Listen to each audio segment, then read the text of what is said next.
नमस्कार मित्रांनो, आपण पाहतात न्यूज मराठी। राज्य सरकारच्या वतीने छत्रपती शिवाजी महाराज महाराजस्व अभियानांतर्गत सेवा पंधरवडा 2025 राबवण्यात येतोय। याची सुरुवात पुण्यातून होते। 17 सप्टेंबर ते 2 ऑक्टोबर पर्यंत हा सेवा पंधरवडा राबवण्यात येणार आहे। 3 टप्प्यात हा सेवा पंधरवडा राबवण्यात येतोय।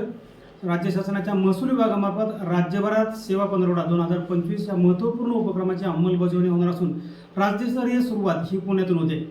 राष्ट्रनेते पंतप्रधान नरेंद्र मोदी यांचा जन्मदिवस म्हणजे 17 सप्टेंबर ते राष्ट्रपिता महात्मा गांधी यांची जयंती 2 ऑक्टोबर या दरम्यानच्या कालावधीमध्ये हा उपक्रम राबवण्यात येतोय।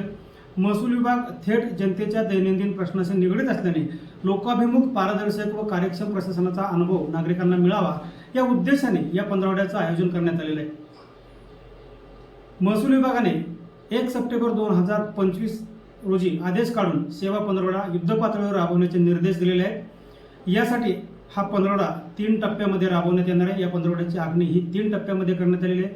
पहिला जो टप्पा आहे तो टप्पा म्हणजे 17 ते 22 सप्टेंबर या दरम्यानचा असणार आहे। यामध्ये पाणंद रस्ते या संदर्भातील एक विशेष मोहीम शासनाच्या वतीने राबवण्यात येत आहे। यामध्ये पाणंद व शिवार रस्त्यांना क्रमांक देणे, सर्वेक्षण करून अशा रस्त्यांची नोंद जर झाली नसेल तर ती नोंद करणे, त्याचबरोबर शेत रस्त्याची मोजणी आणि सीमांकन करणे आणि शेत रस्त्यावरील वाद मार्गी लावण्यासाठी रस्ता अदालतांचे आयोजन करणे, अशा प्रकारचे उपक्रम यामध्ये राबवले जाणार आहेत। तर दुसरा टप्पा आहे तो म्हणजे 23 ते 27 सप्टेंबर यासाठी सर्वांसाठी घरे हा उपक्रम शासनाच्या वतीने राबवण्यात येतोय। यामध्ये सरकारी जमीन हक्काने घरकुलांसाठी उपलब्ध करून देणे, झोपडपट्टी असेल किंवा अतिक्रमण असेल त्या अतिक्रमणांना नियमित करणे, नियमानुसार जर त्या अतिक्रमण नियमित करणे शक्य असेल तर असे अतिक्रमणे या पंधरवड्यामध्ये नियमित केली जातील। त्याचबरोबर पात्र लाभार्थ्यांना पट्टे वाटप मोहीम देखील या टप्प्यामध्ये केली जाणार आहे।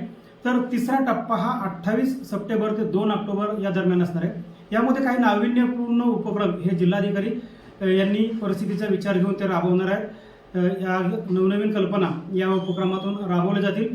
या उपक्रमाच्या माध्यमातून जनतेचे प्रश्न प्रत्यक्षात सोडवले जातील आणि पारदर्शक प्रशासनाचा अनुभव मिळेल असा विश्वास महसूल विभागाने व्यक्त केलेला आहे। तर मित्रांनो, तुमच्या जर काही समस्या असतील या संदर्भातल्या तर या पंधरवड्यामध्ये तुम्ही नक्कीच प्रशासनाशी संपर्क साधून निर्मूलन करू शकता।